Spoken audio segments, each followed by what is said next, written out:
sinking in jelly. He was sure the cock had crowed for him. Whatever his father said, the omen had been real. But he would not give up and die.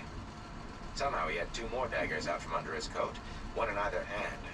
Struggling to twist in midair to get his feet under him, he threw one knife at the golden-haired figure with the bludgeon. The other he held onto as he tried to turn himself to land ready to face.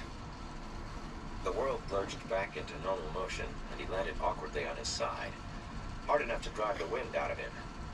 Desperately, he struggled to his feet, drawing another knife from under his coat. You could not carry too many, Tom claimed. Neither was needed. For a moment, he thought cards and figures had vanished, or maybe he had imagined it all. Maybe he was the one going mad. Then he saw the cards, back to ordinary size, pinned to one of the dark wood panels by his still quivering knives. He took a deep, ragged breath. The table lay on its side, coins still spinning across the floor where lordlings and servants crouched among scattered cards. They gaped at Matt and his knives, those in his hands and those in the wall, with equally wide eyes. Esteen snatched a silver pitcher that had somehow escaped being overturned, began pouring wine down his throat, the excess spilling over his chin and down his chest. "Just because you do not have the cards to win," Dorian said hoarsely, "there is no need to..." He cut off with a shudder. "You saw it too." Matt slipped the knives back into their sheaths. A thin trickle of blood ran down the back of his hand from the tiny wound. "Don't pretend you went blind." "I saw nothing," Ryman said woodenly. "Nothing." He began crawling across the floor, gathering up gold and silver, concentrating on the coins as if they were the most important thing in the world. The others were doing the same, except Esteen, who scrambled about, checking the fallen pitchers for any that still held wine.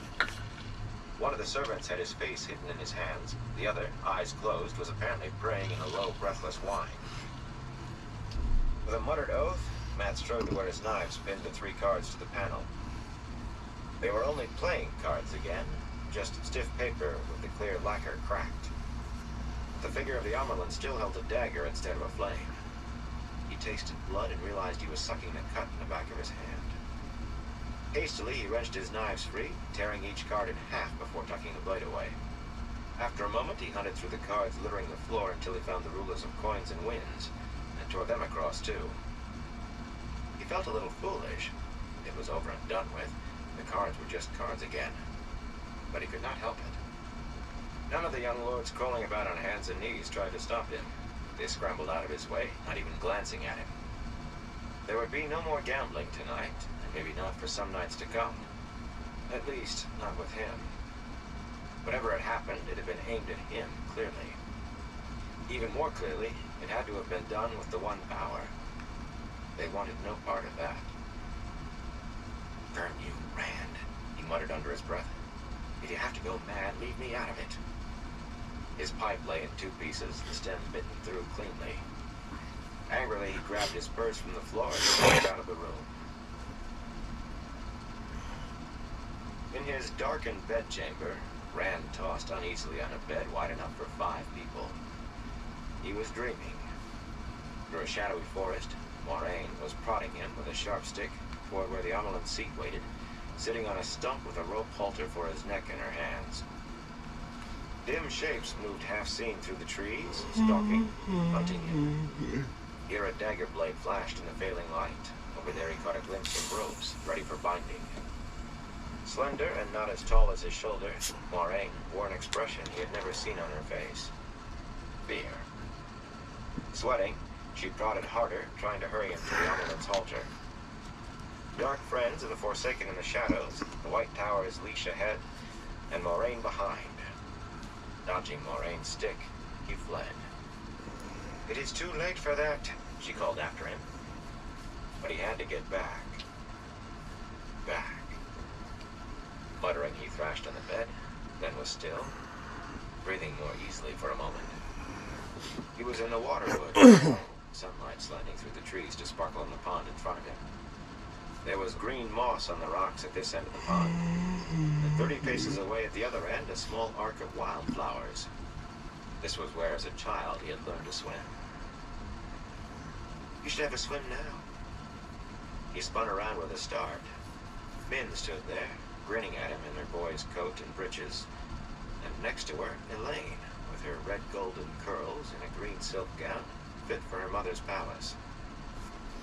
It was Min who had spoken, but Elaine added, "The water looks inviting, Rand. No one will bother us here."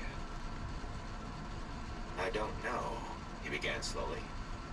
Min cut him off by twining her fingers behind his neck and pulling herself up on tiptoe to kiss him. She repeated Elaine's words in a soft murmur. "No one will bother us here." She stepped back and doffed her coat, then attacked the laces of her shirt. Rand stared, the more so when he realized Elaine's gown was lying on the mossy ground. The daughter heir was bending, arms crossed, gathering up the hem of her shift. "What are you doing?" he demanded in a strangled voice. "Getting ready to go swimming with you," Min replied. Elaine flashed him a smile and hoisted the shift over her head. He turned his back hastily, though half wanting not to, and found himself staring at Egwene, her big dark eyes looking back at him sadly. Without a word, she turned and vanished into the trees. "Wait!" he shouted after her. I can explain." He began to run. He had to find her. But as he reached the edge of trees, Min's voice stopped him. "Don't go, Rand." She and Elaine were in the water already, only their heads showing as they swam lazily in the middle of the pond. "Come back," Elaine called, lifting a slim arm to beckon. "Do you not deserve what you want for a change?" He shifted his feet, wanting to move, but unable to decide which way. What he wanted. The words sounded strange. What did he want? He raised a hand to his face to wipe away what felt like sweat. Festering flesh almost obliterated the hair imprinted on his palm. White bones showed through red-edged gaps. With a jerk, he came awake, lying there shivering in the dark heat. Sweat soaked his small clothes and the linen sheets beneath his back. His side burned where an old wound had never healed properly. He traced the rough scar, a circle nearly an inch across, still tender after all this time. Even Moraine's Aes Sedai healing could not mend it completely. "I'm not rotting yet. And I'm not mad either. Not yet." Not yet. That said it all. He wanted to laugh, and wondered if that meant he was a little mad already. Dreaming about Min and Elaine. Dreaming of them like that. Well, it was not madness, but it was surely foolishness. Neither one of them had ever looked at him in that way when he was awake. Egwene he had been all but promised to since they were both children. Betrothal words had never been spoken in front of the women's circle, but everyone in and around Emond's Field knew they would marry one day. That one day would never come, of course. Not now. Not with the fate that lay ahead of a man who channeled. Egwene must have realized that too. She must have. She was all wrapped up in becoming Aes Sedai. Still, women were odd. She might think she could be an Aes Sedai and marry him anyway, channeling or no channeling. How could he tell her that he did not want to marry her anymore? That he loved her like a sister? But there would not be any need to tell her, he was sure. He could hide behind what he was. She had to understand that. What man could ask a woman to marry him when he knew he had only a few years, if he was lucky, before he went insane? Before he began to rot alive? He shivered despite the heat. I need sleep. The High Lords would be back in the morning, maneuvering for his favor. For the Dragon Reborn's favor. Maybe I won't dream this time. He started to roll over, searching for a dry place on the sheets, and froze, small rustlings in the darkness. He was not alone. The sword that is not a sword lay across the room, beyond his reach, on a throne-like stand the High Lords had given him, no doubt in the hopes he would keep Kalendor out of their sight. Someone wanting to steal Kalendor. Second thought came. Or to kill the Dragon Reborn. He did not need Tom's whispered warnings to know that the High Lord's professions of undying loyalty were only words of necessity. He emptied himself of thought and emotions, assuming the void. That much came without effort. Floating in the cold emptiness within himself, thought and emotion outside, he reached for the true source. This time he touched it easily, which was not always the case. Saidin filled him like a torrent of white heat and light, exalting him with life, sickening him with the foulness of the Dark One's taint, like a skim of sewage floating on pure, sweet water. The torrent threatened to wash him away, burn him up, engulf him. Fighting the flood, he mastered it by bare effort of will, and rolled from the bed, channeling the power as he landed on his feet in the stance to begin the sword form called Apple Blossoms in the Wind. His enemies could not be many, or they would have made more noise.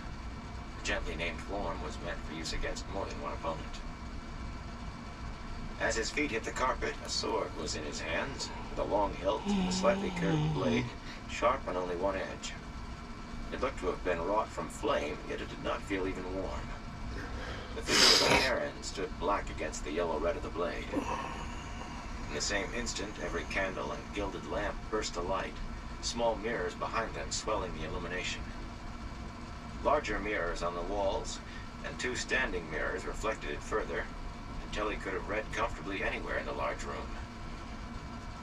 Kalandor sat undisturbed, a sword seemingly of glass, hilt and blade, on a stand as tall as a man and just as wide.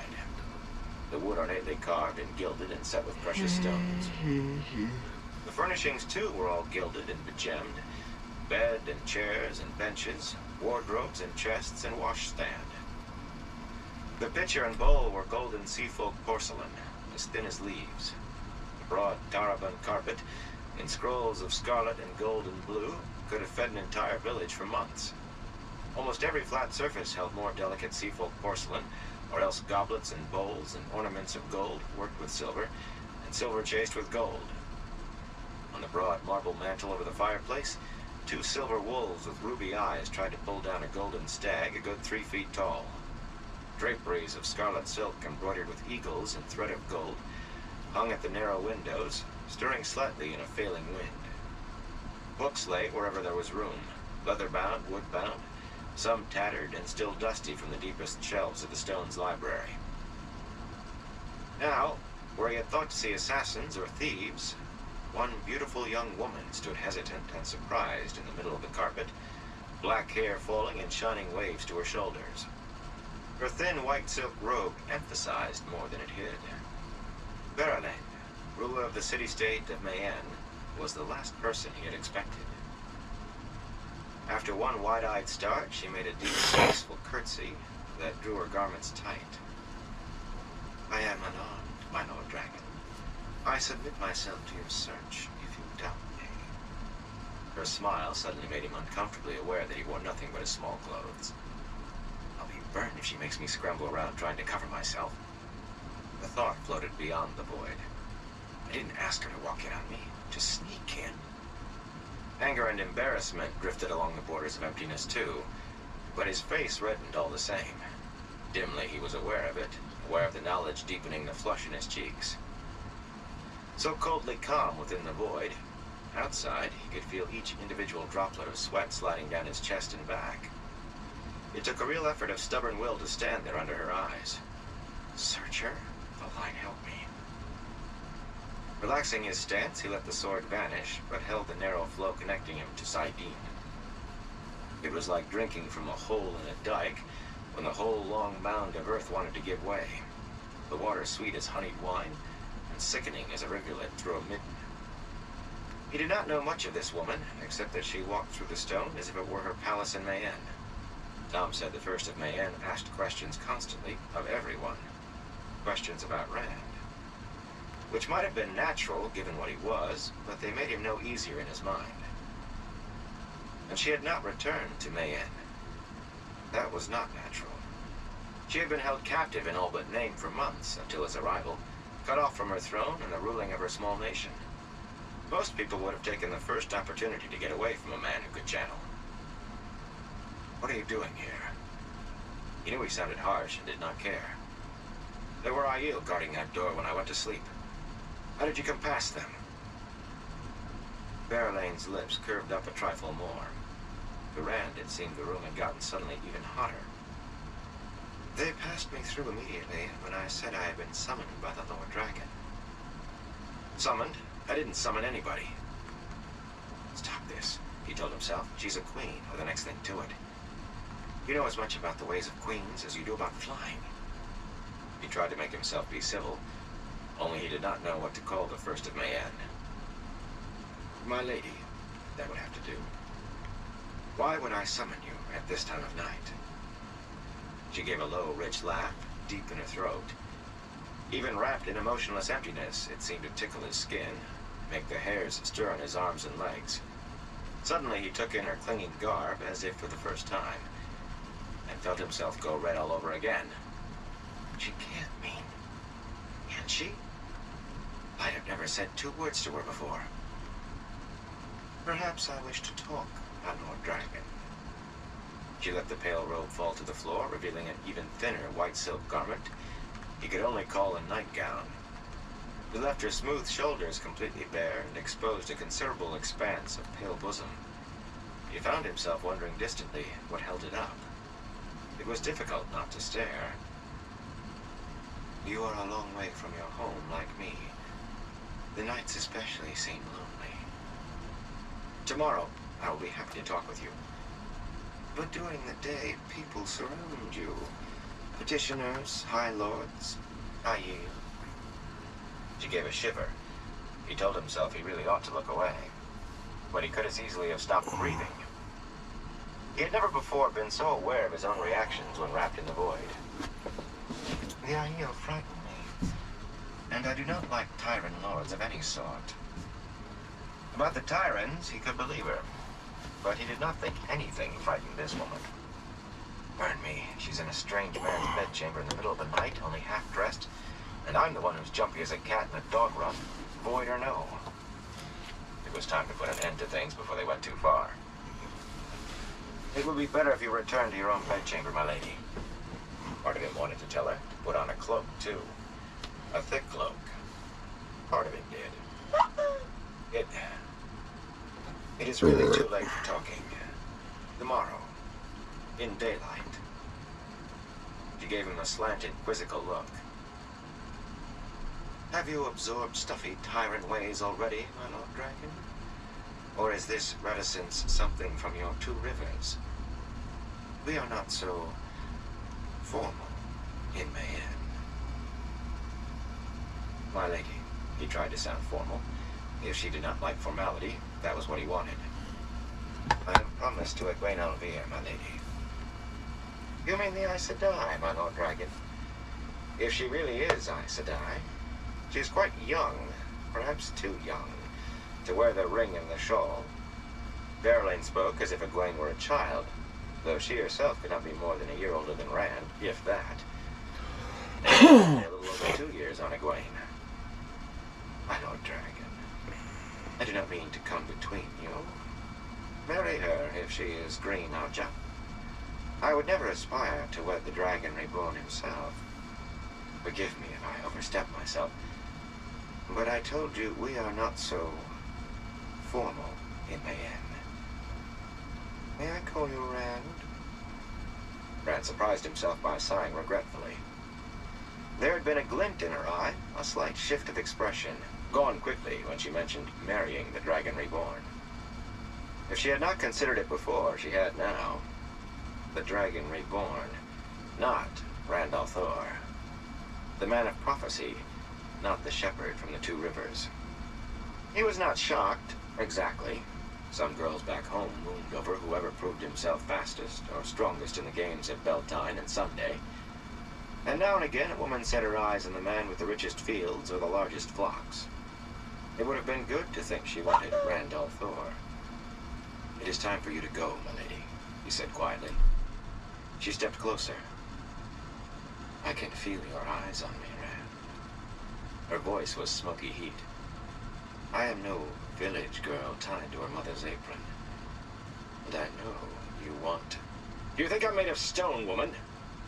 She jumped at his roar, but the next instant she was crossing the carpet, reaching for him, her eyes dark pools that could pull a man into their depths. Your arms look as strong as stone. If you think you must be harsh with me, then be harsh.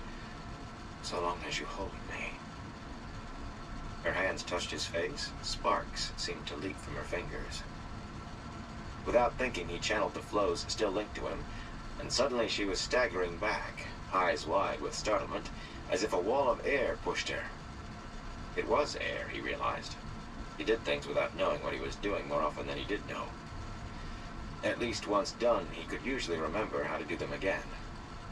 The unseen moving wall scraped ripples along the carpet, sweeping along Verlaine's discarded robe, a boot he had tossed aside undressing, and a red leather footstool supporting an open volume of Ebn Banda's The History of the Stone of Tyr. Pushing them along as it forced her almost to the wall, fenced her in. Safely away from him, he tied off the flow. That was all he could think to call what he did, and no longer needed to maintain the shield himself. For a moment he studied what he had done until he was sure he could repeat it. It looked useful, especially the tying off. Dark eyes still wide, Verlaine felt along the confines of her invisible prison with trembling hands. Her face was almost as white as her skimpy silk shift. Footstool, boot, and book lay at her feet, jumbled with the robe. "Much as I regret it," he told her, "we will not speak again except in public, milady." He really did regret it. Whatever her motives, she was beautiful. Burn me, I am a fool. He was not sure how he meant that, for thinking of her beauty or for sending her away. In fact, it is best you arrange your journey back to Mayenne as soon as possible. I promise you that Tyr will not trouble Mayenne again. You have my word. It was a promise good only for his lifetime, perhaps only as long as he stood in the stone. But he had to offer her something, a bandage for her wounded pride, a gift to take her mind off being afraid. But her fear was already under control, on the outside at least. Honesty and openness filled her face, all efforts at allure gone. Forgive me. I have handled this badly. I did not mean to offend.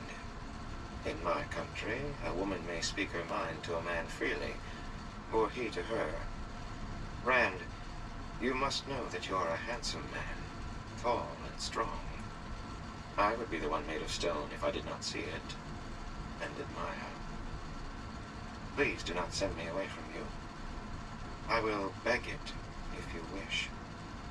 She knelt smoothly, like a dance. Her expression still said she was being open, confessing everything. But on the other hand, in kneeling she had managed to tug her already precarious gown down until it looked in real danger of falling off. Please, Rand. Even sheltered in emptiness as he was, he gaped at her, and it had nothing to do with her beauty or her near undress. Well, only partly. If the defenders of the stone had been half as determined as this woman, half as steadfast in purpose, 10,000 Aiel could never have taken the stone. I am flattered, my lady, he said diplomatically. Believe me, I am. But it would not be fair to you. I cannot give you what you deserve. And let her make of that what she will. Outside in the darkness, a cock crowed. To Rand's surprise, Verlaine suddenly stared past him, eyes as big as teacups. Her mouth dropped open, and her slim throat corded with a scream that would not come. He spun, the sword flashing back into his hands. Across the room, one of the stand mirrors threw his reflection back at him. A tall young man with reddish hair and gray eyes, wearing only white linen small clothes, and holding a sword carved from fire. The reflection stepped out onto the carpet, raising its sword. I have gone mad. Thought drifted on the borders of the void. No, she saw it. It's real. Movement to his left caught the corner of his eye. He twisted before he could think, sword sweeping up in the moon rises over water. The blade slashed through the shape, his shape, climbing out of a mirror on the wall. The form wavered, broke up like dust motes floating on air, vanished. Rand's reflection appeared in the mirror again, but even as it did, it put hands in the mirror frame. He was aware of movement in mirrors all around the room. Desperately, he stabbed at the mirror. Silvered glass shattered, yet it seemed that the image shattered first. He thought he heard a distant scream inside his head, his own scream screaming, fading. Even as shards of mirror fell, he lashed out with the one power. Every mirror in the room exploded silently, fountaining glass across the carpet. The dying scream in his head echoed again and again, sending shivers down his back. It was his voice. He could hardly believe it was not himself who made the sounds. He spun back to face the one that had gotten out, just in time to meet its attack, unfolding the fan to counter stones falling down the mountain. The figure leaped back, and suddenly Rand realized it was not alone. As quickly as he had smashed the mirrors, 2 more reflections had escaped. Now they stood facing him, 3 duplicates of himself, down to the puckered round scar on his side, all staring at him, faces twisted with hatred and contempt, with a strange hunger. Only their eyes seemed empty, lifeless. Before he could take a breath, they rushed at him. Rand stepped sideways, pieces of broken mirror slicing his feet, ever sideways, from stance to stance and form to form, trying to face only one at a time. He used everything Lan, Moraine's warder, had taught him of the sword in their daily practice. Had the 3 fought together, had they supported one another, he would have died in the first minute. But each fought him alone, as if the others did not exist. Even so, he could not stop their blades entirely. In minutes, blood ran down the side of his face, his chest, his arms. The old wound tore open, adding its flow to stain his small clothes with red. They had his skill as well as his face, and they were 3 to his 1. Chairs and tables toppled. Priceless seafolk porcelain shattered on the carpet. He felt his strength ebbing. None of his cuts was major by itself, except the old wound, but altogether... He never thought of calling for help from the Aiel outside his door. The thick walls would stifle even a death scream. Whatever was done, he must do alone. He fought wrapped in the cold emotionlessness of the void, but fear scraped at its boundaries like wind-lashed branches scratching a window in the night. His blade slipped past its opponent to slash across a face just below the eyes. He could not help wincing. It was his face, its owner sliding back just far enough to avoid a killing cut. Blood welled from the gash, veiling mouth and chin in dark crimson, but the ruined face did not change expression, and its empty eyes never flickered. It wanted him dead the way a starving man wanted food. Can anything kill them? All 3 bled from the wounds he had managed to inflict, but bleeding did not seem to slow them, as he knew it was slowing him. They tried to avoid his sword, but did not appear to realize they had been hurt. If they have been, he thought grimly. Light, if they bleed, they can be hurt. They must. He needed a respite, a moment to catch his breath, to gather himself. Suddenly he leaped from them onto the bed, rolling across its width. He sensed rather than saw blades slashing the sheets, barely missing his flesh. Staggering, he landed on his feet, caught at a small table to steady himself. The shining gold-worked silver bowl on the table wobbled. One of his doubles had climbed onto the torn bed, kicking goose feathers as it padded across warily, sword at the ready. The other 2 came slowly around, still ignoring each other, intent only on him. Their eyes glistened like glass. Rand shuddered as pain stabbed his hand on the table. An image of himself, no more than 6 inches tall, drew back its small sword. Instinctively, he grabbed the figure before it could stab again. It writhed in his grip, baring teeth at him. He became aware of small movements all around the room, of small reflections by the score stepping out of polished silver. His hand began to numb, to grow cold, as if the thing were sucking the warmth out of his flesh. The heat of Saidin swelled inside him. A rushing filled his head, and the heat flowed into his icy hand. Suddenly, the small figure burst like a bubble, and he felt something flow into him from the bursting, some little portion of his lost strength. He jerked as tiny jolts of vitality seemed to pelt him. When he raised his head, wondering why he was not dead, the small reflections he had half glimpsed were gone. The 3 larger stood wavering, as if his gain in strength had been their loss. Yet as he looked up, they steadied on their feet and came on, if more cautiously. He backed away, thinking furiously, sword threatening first one, and then another. If he continued to fight them as he had been, they would kill him sooner or later. He knew that as surely as he knew he was bleeding. Something linked the reflections. Absorbing the small one, the far-off thought meaning queasy, but that was what it had been, had not only brought the others with it and it also affected the bigger, for a moment at least. If he could do the same to one of them, he might destroy all three. Even thinking of absorbing them made him vaguely aware of wanting to empty his stomach, but he did not know another way. I don't know this way. How did I do it? Like, what did I do? He had to grapple with one of them, to touch it at least. He was somehow sure of that. But if he tried to get that close, he would have 3 blades through him and as many heartbeats. Reflections. How much are they still reflections? Hoping he was not being a fool, if he was, he might well be a dead one, he let his sword vanish. He was ready to bring it back on the instant, but when his fire blade winked out of existence, the others did too. For a moment, confusion painted 3 copies of his face, one of bloody ruin. But before he could seize one of them, they leaped for him, all 4 crashing to the floor in a tangle of grappling limbs, rolling across the glass-littered carpet. Cold soaked into Rand. Numbness crept along his limbs, through his bones, until he barely felt the shards of mirror, the slivers of porcelain grinding into his flesh. Something close to panic flickered across the emptiness surrounding him. He might have made a fatal mistake. They were larger than the one he had absorbed, and they were drawing more heat from him. And not only heat. As he grew colder, the glassy gray eyes staring into his took on life. With chill certainty, he knew that if he died, that would not end the struggle. The 3 would turn on one another until only one remained, and that one would have his life, his memories, would be him. Stubbornly he fought, struggling harder the weaker he became. He pulled on Saidin, trying to fill himself with its heat. Even the stomach-turning taint was welcome, for the more of it he felt, the more Saidin suffused him. If his stomach could rebel, then he was still alive, and if he lived, he could fight. But how? How? What did I do before? Saidin raged through him till it seemed that if he survived his attackers, he would only be consumed by the power. How did I do it? All he could do was pull at Saidin, and try, reach, strain.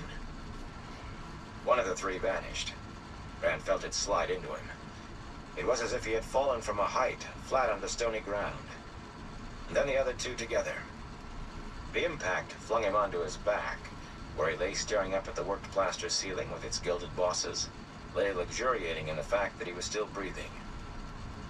The power still swelled in every crevice of his being. He wanted to spew up every meal he had ever eaten. He felt so alive that by comparison, life not soaked in Saidin was living a shadow. He could smell the beeswax of the candles and the oil in the lamps. He could feel every fiber of the carpet against his back. He could feel every gash in his flesh, every cut, every nick, every bruise. But he held on to Saidin. One of the Forsaken had tried to kill him. Or all of them had. It must have been that. Unless the Dark One was free already, in which case he did not think he would have faced anything as easy or as simple as this. So he held his link to the true source. Unless I did it myself. Can I hate what I am enough to try to kill myself, without even knowing it? Light, I have to learn to control it. I have to. Painfully, he pushed himself up. Leaving bloody footprints on the carpet, he limped to the stand where Kalendor rested. Blood from hundreds of cuts covered him. He lifted the sword, and its glassy length glowed with the power flowing into it. Let's do a dab real quick. A sword that is not a sword. That blade, apparently glass, would cut as well as the finest steel. Yet Kalendor truly was not a sword, but instead a remnant of the Age of Legends. A Sa'angreal.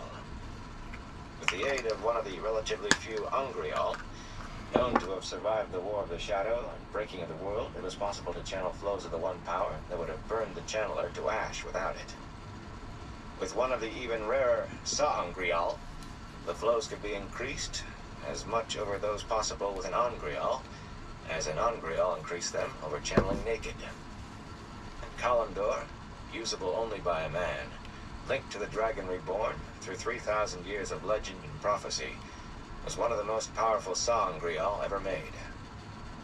Holding Kalendor in his hands, he could level a city's walls at a blow. Holding Kalendor in his hands, he could face even one of the Forsaken. It was them. It must have been.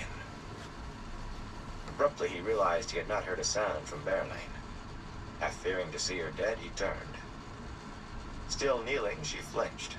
She had donned her robe again and hugged it around her like steel armor or stone walls. Face as white as snow, she licked her lips. "Which one are..." She swallowed and began again. "Which one?"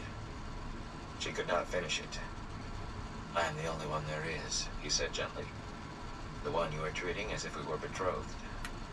He meant it to soothe her, perhaps make her smile. Surely a woman as strong as she had shown herself to be could smile, even facing a blood-drenched man. But she bent forward, pressing her face to the floor. "I apologize humbly for having most grievously offended you, Lord Dragon." Her breathy voice did sound humble and frightened, completely unlike herself. "I beg you to forget my offense and forgive. I will not bother you again. I swear it, my Lord Dragon. On my mother's name and under the light, I swear it." He loosed the knotted flow. The invisible wall confining her became a momentary stir that ruffled her robe. "There is nothing to forgive," he said wearily. He felt very tired. "Go as you wish." She straightened hesitantly, stretched out a hand, and gave a relieved gasp when it encountered nothing. Gathering the skirts of her robe, she began to pick her way across the glass-littered carpet, shards grating under her velvet slippers. Short of the door, she stopped, facing him with an obvious effort. Her eyes could not quite meet his. "I will send the Aiel in to you if you wish. I could send for one of the Aes Sedai to tend your wounds."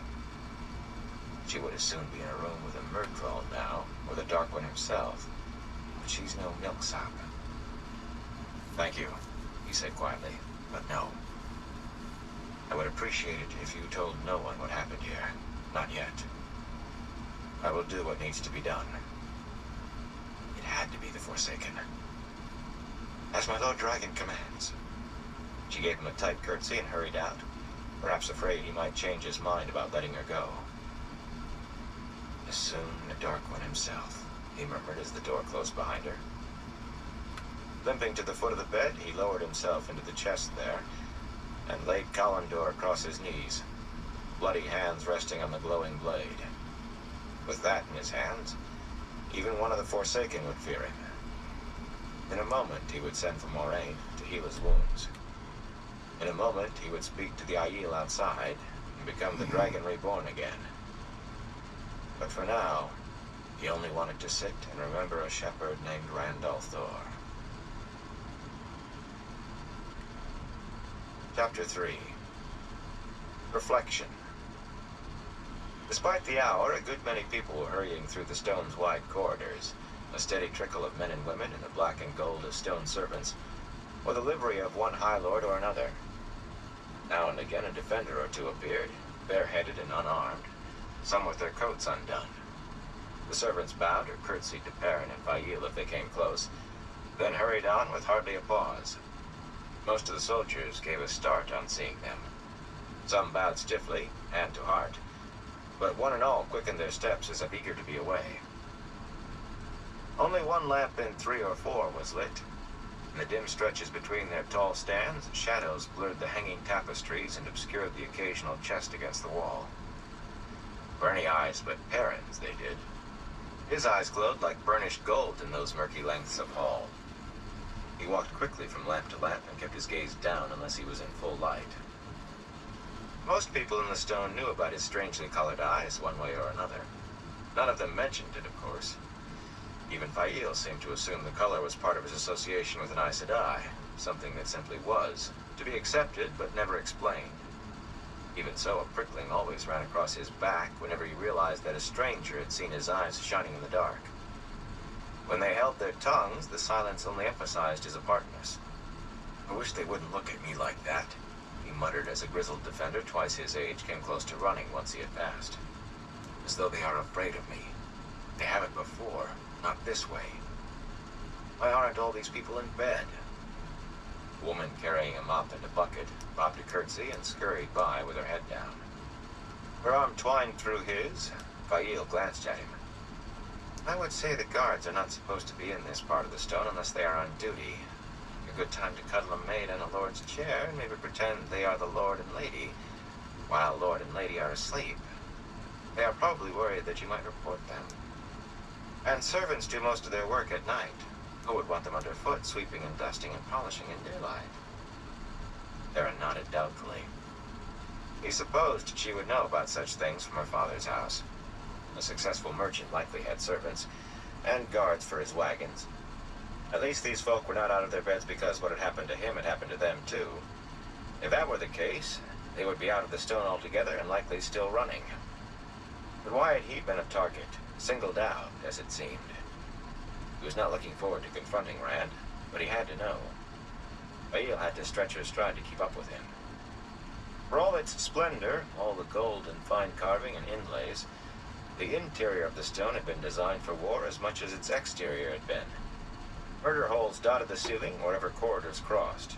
Never used arrow slits peeked into the halls at places where they might cover an entire hallway.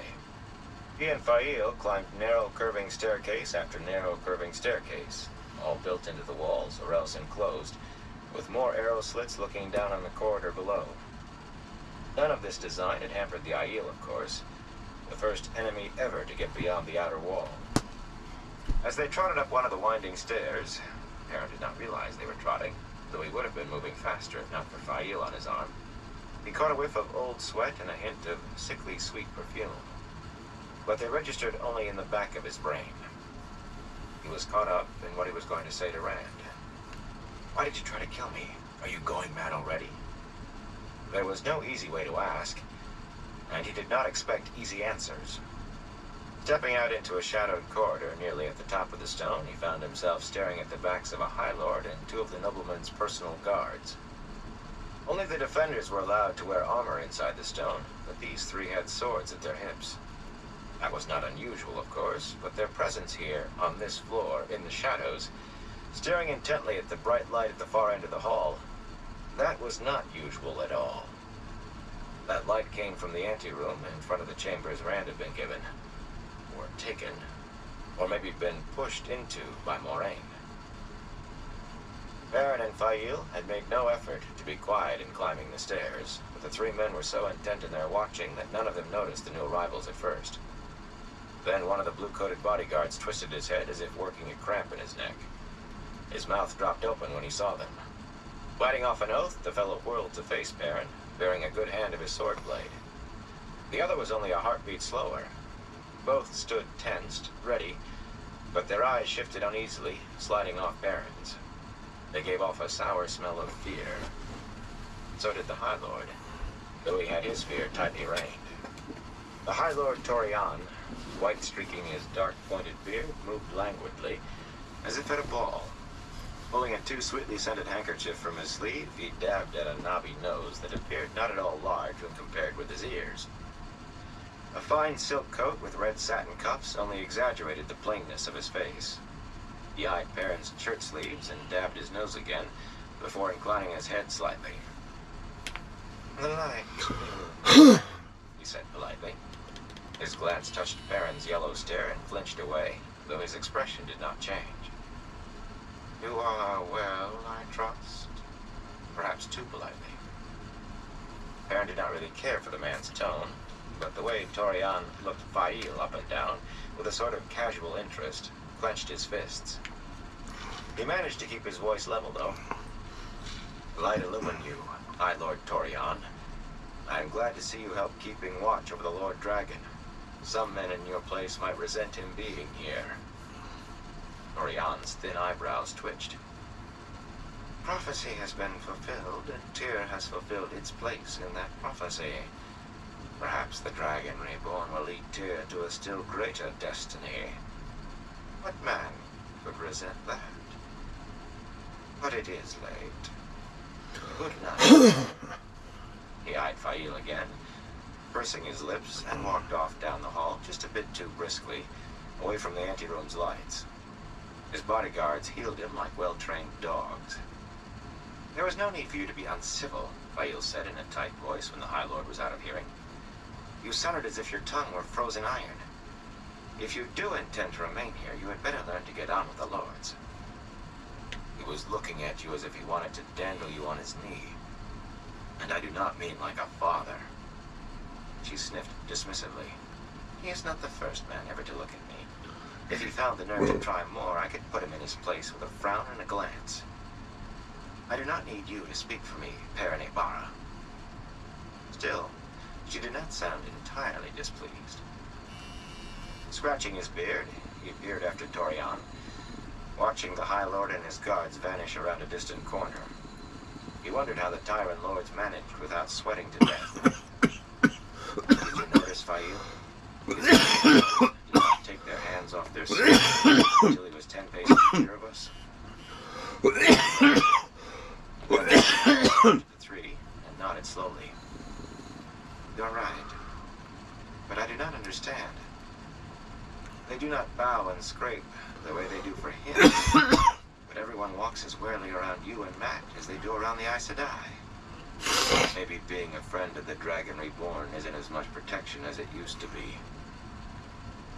She did not suggest leaving again, not in words, but her eyes were... He was more successful in ignoring the unspoken suggestion than he had been with the spoken. Before they reached the end of the hallway, Berylane came hurrying out of the bright lights of the anteroom, clutching a thin white robe tightly around her with both arms. If the First of Mayenne had been walking any faster, she would have been running. To show Faili could be as civil as she could possibly wish, Perrin swept a bow that a wager even Matt could not have bettered. By contrast, Fail's curtsy was the barest nod of her head, the merest bending of a knee. He hardly noticed.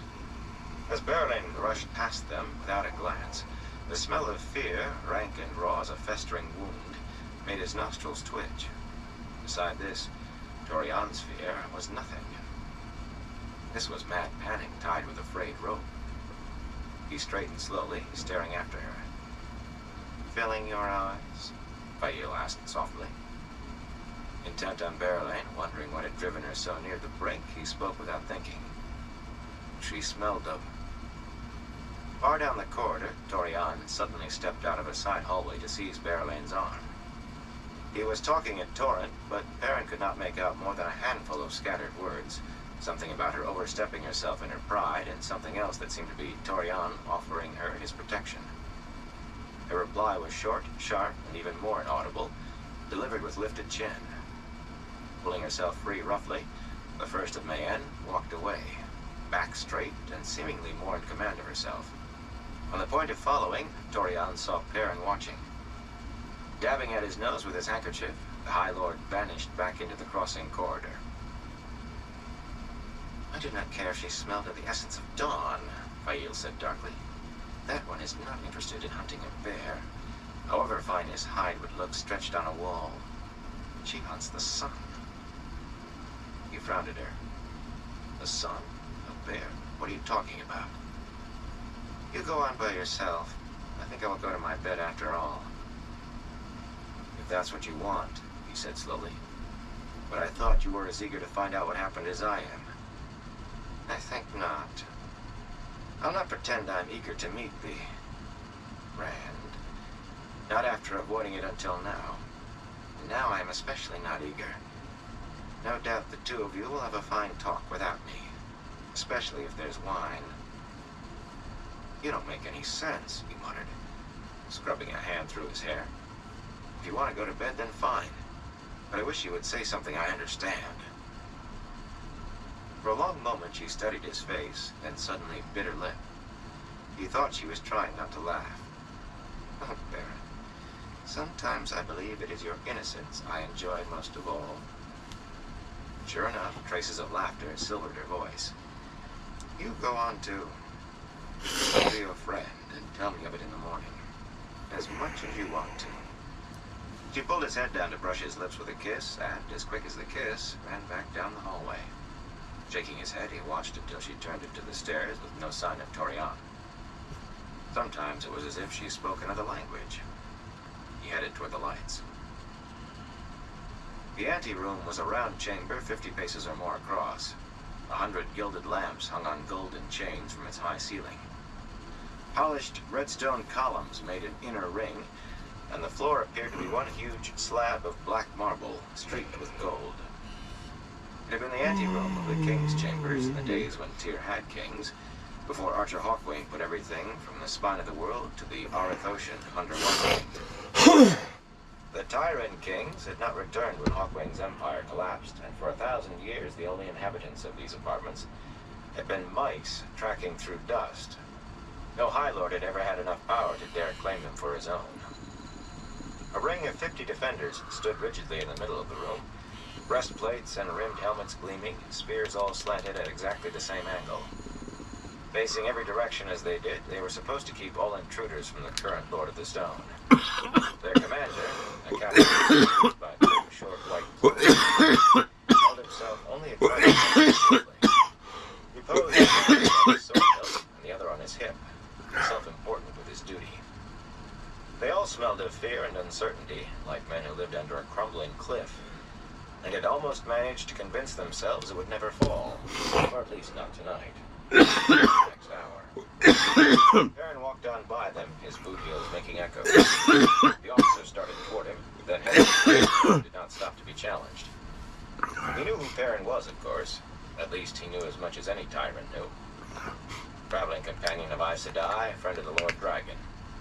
Not a man to be interfered with by a mere officer of the Defenders of the Stone. There was his apparent task of guarding the Lord Dragon's rest, of course. But though he probably did not admit it even to himself, the officer had to know that he and his brave show of polished armor were simply that. The real guards were those Perrin met when he strode beyond the columns and approached the doors to Rand's chambers. They had been sitting so still behind the columns that they seemed to fade into the stone, though their coats and breeches, in shades of gray and brown, made to hide them at the waist, stood out here as soon as they moved. 6 maidens of the spear, Aiel women who had chosen a warrior's life over the hearth, flowed between him and the doors on soft, laced boots that reached their knees. They were tall for women, the tallest barely a hand shorter than he, sun-darkened, with short-cropped hair, yellow or red or something in between. 2 held curved horn bows with arrows nocked, if not drawn. The others carried small hide bucklers and 3 or 4 short spears each. Short, but with spearheads long enough to stick through a man's body to spare. I don't think I can let you go in, a woman with flame-colored hair said, smiling slightly to take the sting out of the words. Aiel did not go about grinning as much as other folk, or show a great deal of any outward emotion for that matter. I think he does not want to see anyone tonight. I am going in, Bane. Ignoring her spears, he took her by the upper arms. That was when it became impossible to ignore the spears, since she had managed to get a spear point hard against the side of his throat. For that matter, a somewhat blonder woman, named Chiad, suddenly had one of her spears at the other side, as if the two were intended to meet somewhere in the middle of his neck. The other women only watched, confident that Bane and Chiad could handle whatever had to be done. Still, he did his best. I don't have time to argue with you. Not that you listen to people who argue with you, as I remember. I'm going in. As gently as he could, he picked Bane up and set her out of his way. Chiad's spear only needed her to breathe on it to draw blood, but after one startled widening of dark blue eyes, Bane abruptly took hers away and grinned. Would you like to learn a game called Maiden's Kiss, Perrin? You might play well, I think. At the very least, you would learn something. One of the others laughed aloud. Chiad's spear point left his neck. He took a deep breath, hoping they would not notice it was his first since the spears touched him. They had not veiled their faces. Their shufa lay coiled around their necks like dark scarves. But he did not know if Aiel had to do so before they killed. Only that veiling meant they were ready to. Another time, perhaps, he said politely. They were all grinning as if Bane had said something amusing, and his not understanding was part of the humor. Tom was right. A man could go crazy trying to understand women of any nation and any station in life. That was what Tom said. As he reached for a door handle in the shape of a rearing golden lion, Bane added, "On your head be it. He has already chased out what most people are better company by far than you." Of course, he thought, pulling open the door. There, Lane. She was coming from here. Tonight, everything is revolving around it. The first of Mayenne vanished from his thoughts as he got a look into the room. Broken mirrors hung on the walls, and broken glass covered the floor, along with shards of shattered porcelain and feathers from the slashed mattress. Open books lay tumbled among overturned chairs and benches, and Rand was sitting at the foot of his bed, slumped against one of the bedposts with eyes closed and hands limp atop Kalendor, which lay across his knees. He looked as if he had taken a bath in blood. "Get Moraine!" Perrin snapped at the Aiel women. Was Rand still alive? If he was, he needed Aes Sedai healing to stay that way. "Tell her to hurry!" He heard a gasp behind him, then soft boots running. Rand lifted his head. His face was a smeared mask. "Shut the door." "Moraine will be here soon, Rand. Rest easy. She will..." "Shut the door, Perrin." Murmuring among themselves, the Aiel women frowned, but moved back. Perrin pulled the door to, cutting off a questioning shout from the white-plumed officer. Glass crunched under his boots as he crossed the carpet to Rand. Tearing a strip from a wildly sliced linen sheet, he watered it against the wound in Rand's side. Rand's hands tightened on the transparent sword at the pressure, then relaxed. Blood soaked through almost immediately. Cuts and gashes covered him from the soles of his feet to his head. Slivers of glass glittered in many of them. Perrin rolled his shoulders helplessly. He did not know what more to do other than wait for Moraine. "What under the light did you try to do, Rand? You look as though you tried to skin yourself, and you nearly killed me as well." For a moment he thought Rand was not going to answer. "Not me," Rand said finally, in a near whisper. "One of the Forsaken." Perrin tried to relax muscles he did not remember tensing. The effort was only partly successful. He had mentioned the Forsaken to Faile, not exactly casually, but by and large he had been trying not to think of what the Forsaken might do when they found out where Rand was. If one of them could bring down the Dragon Reborn, he or she would stand high above the others when the Dark One broke free. The Dark One free in the last battle lost before it was fought. "Are you sure?" he said, just as quietly. "It had to be, Perrin. It had to be. If one of them came after me as well as you, where's Mat, Rand? If he was alive and went through what I did, he'd be thinking what I did. That it was you. He'd be here by now to bless you out. Or on a horse and halfway to the city gates." Rand struggled to sit erect. Drying blood smears cracked and fresh trickles started on his chest and shoulders. "If he is dead, Perrin, you had best get as far from me as you can. I think you and Loial are right about that." He paused, studying Perrin. "You and Mat must wish I had never been born. Or at least, that you'd never seen me." There was no point in going to check. If anything had happened to Mat, it was over and done now. And he had a feeling that his makeshift bandage pressed against Rand's side might be what would keep him alive long enough for Moraine to get there. "You don't seem to care if he has gone off." "Burn me, he's important too. What are you going to do if he's gone? Or dead? The light said it not so." What they least expect. Rand's eyes looked like morning mist covering the dawn, blue-gray with a feverish glow seeping through. His voice had a knife edge. "That is what I have to do in any case. But everyone least expects."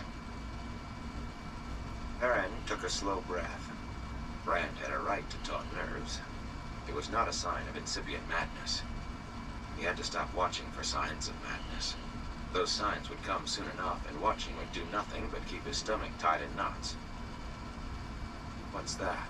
he asked quietly. Rand closed his eyes. "I only know I have to catch them by surprise. Catch everyone by surprise," he muttered fiercely. One of the doors opened to admit a tall Aielman, his dark red hair touched with gray. Behind him, the tyrant officer's plumes bobbed as he argued with the maidens. He was still arguing when Bane pushed the door shut. Guark surveyed the room with sharp blue eyes, as if he suspected enemies hiding behind a drape or an overturned chair. The chief of the Tardat Aiel had no visible weapon except the heavy-bladed knife at his waist, but he carried authority and confidence like weapons, quietly, yet as surely as if they were sheathed alongside the knife. And his shufa hung about his shoulders. No one who knew the slightest about Aiel Took one for less than dangerous when he wore the means to veil his face. That tyrant fool outside sent word to his commander that something had happened in here, Ruark said. And rumors are already sprouting like corpse moss in a deep cave. Everything from the White Tower trying to kill you to the last battle fought here in this room. Perrin opened his mouth. Ruark raised a forestalling hand. I happened to meet Berelain, looking as if she had been told the day she would die, and she told me the truth of it. And it does look to be the truth, though I doubted her. I sent for Moraine, Perrin said. Ruark nodded.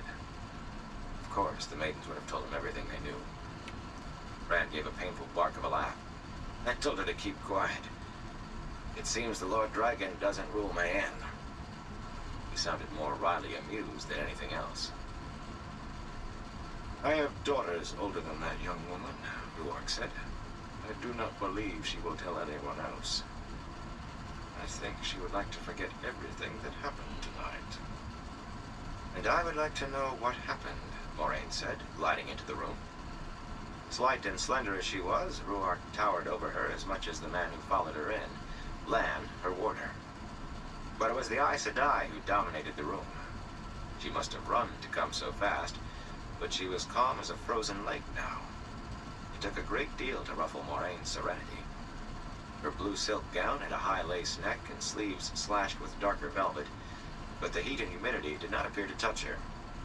A small blue stone suspended on her forehead from a fine golden chain in her dark hair flashed in the light, emphasizing the absence of the slightest sheen of sweat.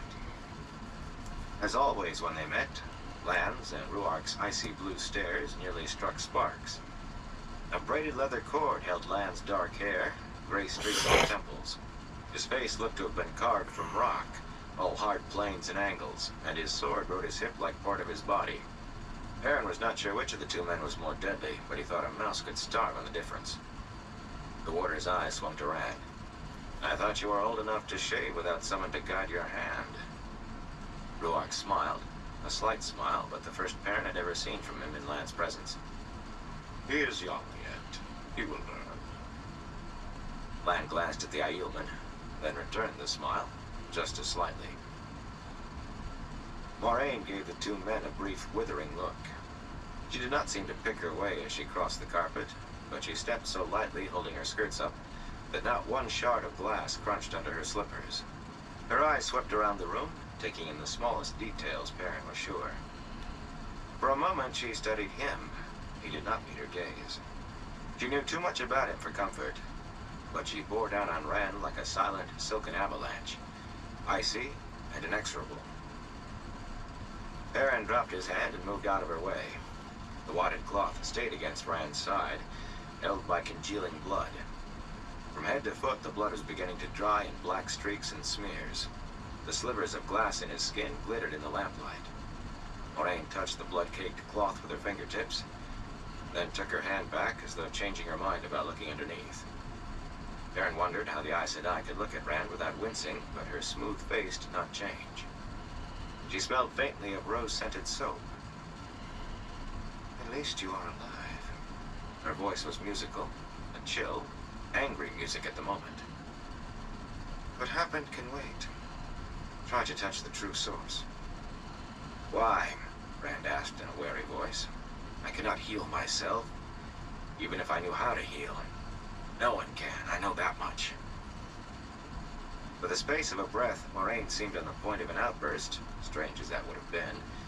But in another breath, she was once again layered in calm so deep that surely nothing could crack it. Only some of the strength for healing comes from the healer. The power can replace what comes from the healed. Without it, you will spend tomorrow flat on your back, and perhaps the next day as well. Now draw on the power, if you can, but do nothing with it. Simply hold it. Use this if you must. She did not have to bend far to touch Kalimdor. Rand moved the sword from under her hand. Simply hold it, you say? He sounded about to laugh out loud. Very well. Nothing happened that Perrin could see, not that he expected to. Rand sat there like the survivor of a lost battle, looking at Moraine. She hardly blinked. Twice, she scrubbed her fingers against her palms as if unaware. After a time, Rand sighed.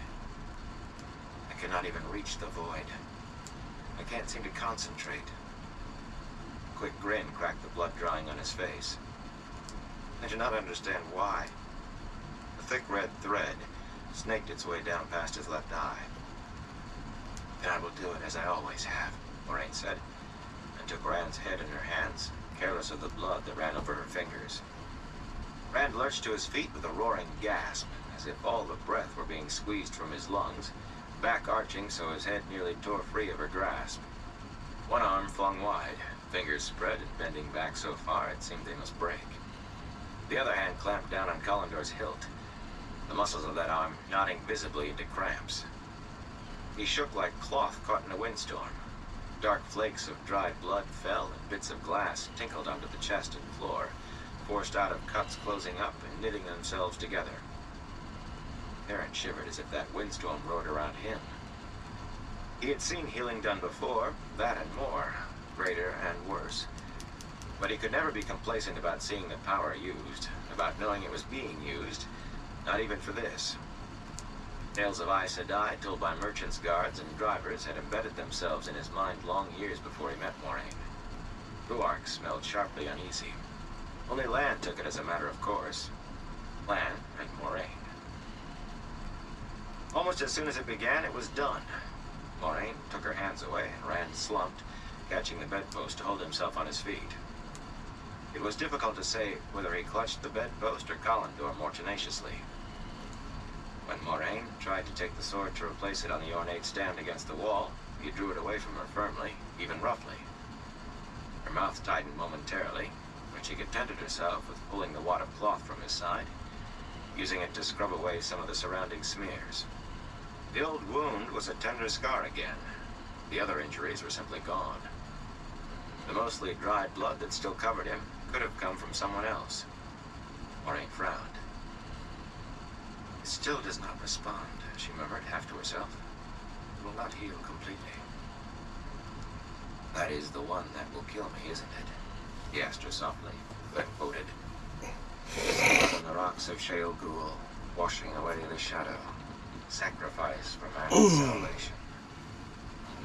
You read too much, she said sharply, and understand too little. Do you understand more? If you do, then tell me. He is only trying to find his way, Lan said suddenly. No man likes to run forward blindly when he knows there is a cliff somewhere ahead. Perrin gave a twitch of surprise. Lan almost never disagreed with Moraine, or at least not where anyone could overhear. He and Rand had been spending a good deal of time together, though, practicing the sword. Moraine's dark eyes flashed, but what she said was, he needs to be in bed. Will you ask that wash water be brought and another bed chamber prepared? This one needs a thorough cleaning and a new mattress. Lan nodded and put his head into the anteroom for a moment, speaking quietly. I will sleep here, Moraine. Letting go of the bedpost, Rand pushed himself erect, grounding Collindor's point on the littered carpet and resting both hands in the hilt. If he leaned a little on the sword, it did not show much. I won't be chased anymore, not even out of a bed. Ashar, Manetheren, Lan murmured. This time even Rhuarc looked startled, but if Moraine heard the warder compliment Rand, she gave no sign of it. She was staring at Rand, her face smooth, with thunderheads in her eyes. Rand wore a quizzical little smile, as if wondering what she would try next. Perrin edged toward the doors. If Rand and the Aes Sedai were going to match wills, he would just as soon be elsewhere. Lan did not appear to care. It was hard to tell with that stance of his, somehow standing with his back straight and slouching at the same time. He could have been bored enough to sleep where he stood, or ready to draw his sword. His manner suggested either, or both. Rhuarc stood much the same, but he was eyeing the doors too. Stay where you are. Moraine did not look away from Rand, and her outflung finger pointed halfway between Perrin and Rhuarc. But Perrin's feet stopped the same. Rhuarc shrugged and folded his arms. Stubborn, Moraine muttered. This time the word was for Rand. Very well. If you mean to stand there until you drop, you can use the time before you fall on your face to tell me what occurred here. I cannot teach you. Tell me, perhaps I can see what is going on. A small chance. You can. You must learn to control it. And I do not mean just because of things like this. If you do not learn to control the power, it will kill you. You know that. I told you often enough. You must teach yourself. You must find it within yourself. I did nothing except survive, he said in a dry voice. She opened her mouth, but he went on. Do you think I could channel and not know it? I didn't do it in my sleep. This happened awake.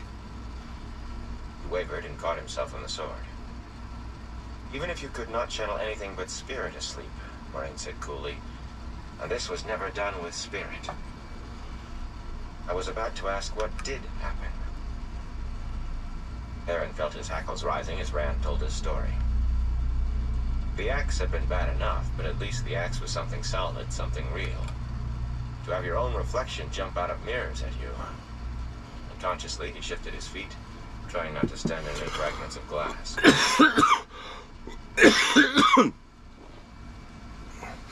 Soon after he began speaking, Rand came the chest, a quick look, observed.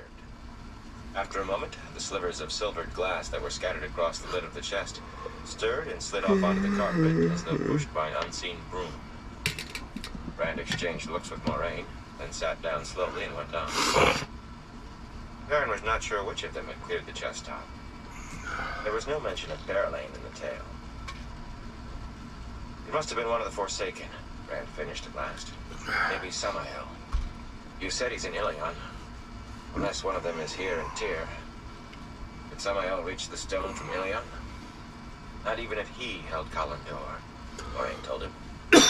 Limits. Samael is only a man, not the Dark One. Only a man. Not a very good description, Perrin thought. A man who could channel, but alright, everyone, I'm gonna call into his life for tonight. Not that anyone knew. But I want to thank everyone.